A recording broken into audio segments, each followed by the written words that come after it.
Bonjour à tous, merci de nous recevoir chez vous. J'espère que vous êtes en pleine forme. Alors je vous propose de faire une pause, enfin même de tout laisser tomber et de vous concentrer sur l'essentiel, votre santé, votre bien-être. C'est votre magazine et c'est le sommaire du jour. C'est bon pour les papilles et apparemment c'est bon pour la santé. Le chocolat est une denrée précieuse. On vous donnera toutes les raisons de ne plus culpabiliser quand vous en mangez. C'est pas génial ça ?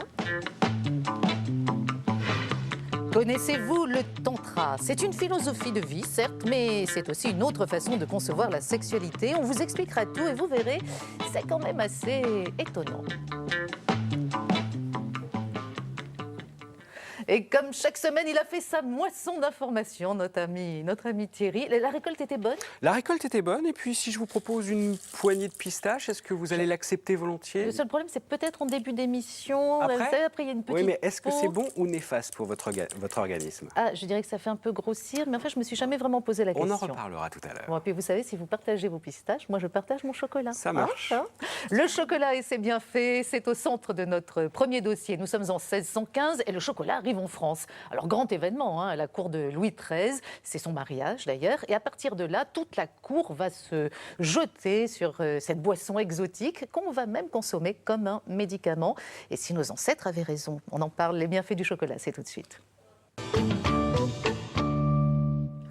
Une grande gourmande nous a rejoint. Elle s'appelle Christiane Tixier. Bonjour Christiane. Bonjour Marie-Blanche. Alors, vous êtes pharmacienne, ça c'est côté boulot. Voilà. Côté passion, c'est le chocolat. C'est le chocolat. Alors je suis devenue chocolatologue, paraît-il. Oui, c'est un mot qui me plaît. C'est une boutade, mais ça correspond bien à log. C'est à la fois la connaissance que j'enrichis tous les jours au niveau du chocolat. Et parole. Alors parole, j'en parle beaucoup. Et j'en consomme. On espère parce qu'on attend plein d'explications de votre part. Et vous êtes d'ailleurs l'auteur de ce livre, Le chocolat, cet aliment qui vous veut du bien, qui a été préfacé par le professeur Christian Cabrol, d'ailleurs. Et c'est aux éditions Erol. Alors, en quoi, ça c'est le chocolat, serait-il si bon pour nous physiquement ? Je pense que le chocolat a deux facettes. Vous savez, dans l'alimentation, s'il n'y a pas l'envie, on va manger pour survivre, mais manger, s'il n'y a pas le plaisir, le choix des aliments serait restreint. Et le chocolat, je pense que c'est l'aliment plaisir par excellence. Donc, c'est à la fois une gourmandise, un aliment. Alors, on est dans la gourmandise avant et pendant. Alors, ça, on est à peu près tous d'accord sur l'aspect gourmandise, mais sur cet aspect bon sur le plan santé physique.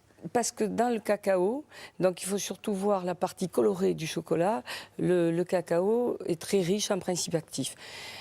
Donc c'est un véritable cocktail de vitamines, de sels minéraux, il y a des fibres et puis il y a des substances un peu plus sophistiquées qui sont comme la caféine, la théobromine et puis ces fameux antioxydants dont on parle beaucoup aujourd'hui qui sont des facteurs anti-rouille. Alors on va y revenir parce qu'on attend de vous plein d'explications sur les bienfaits physiques, les bienfaits psychologiques. On verra aussi si finalement il y a quelques contre-indications au chocolat. Mais ce qui ne vous a pas échappé à vous, Christiane, et puis à nous tous, c'est que le chocolat a fait vraiment une entrée en force dans le domaine cosmétique. On en parle beaucoup en matière de massage, de soins, de produits de maquillage. Donc on va voir exactement de quoi il retourne avec, je crois que c'est Laetitia qu'on a suivi dans cette aventure.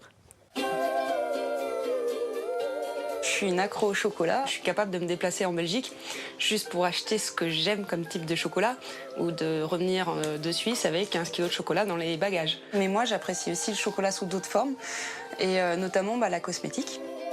Aujourd'hui, on va faire de la nouveauté. On va aller essayer les cosmétiques au cacao directement en institut, se faire cocooner.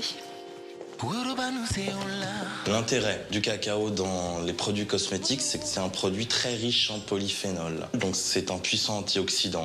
Ça veut dire qu'il lutte contre le vieillissement cellulaire. C'est également un puissant cicatrisant. Dans les pays producteurs de cacao, aujourd'hui encore, on utilise le beurre de cacao comme un médicament. Le côté miraculeux du produit, ça lutte contre la pollution et ça a en effet des vertus bonne mine. Donc voilà, aujourd'hui nous allons faire un soin éclat bonne mine au chocolat.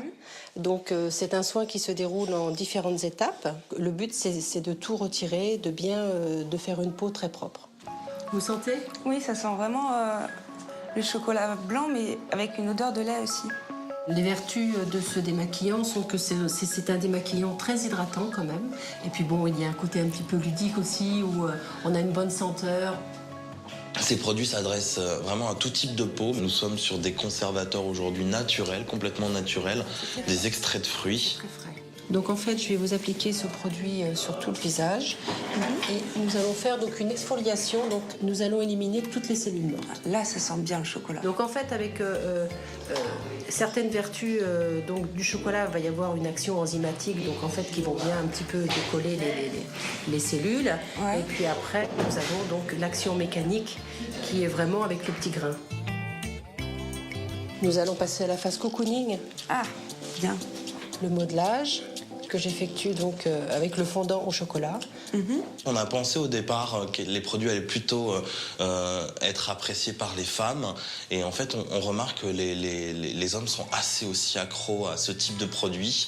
Voilà, l'évocation de la gourmandise, en fait, ça parle à tout le monde.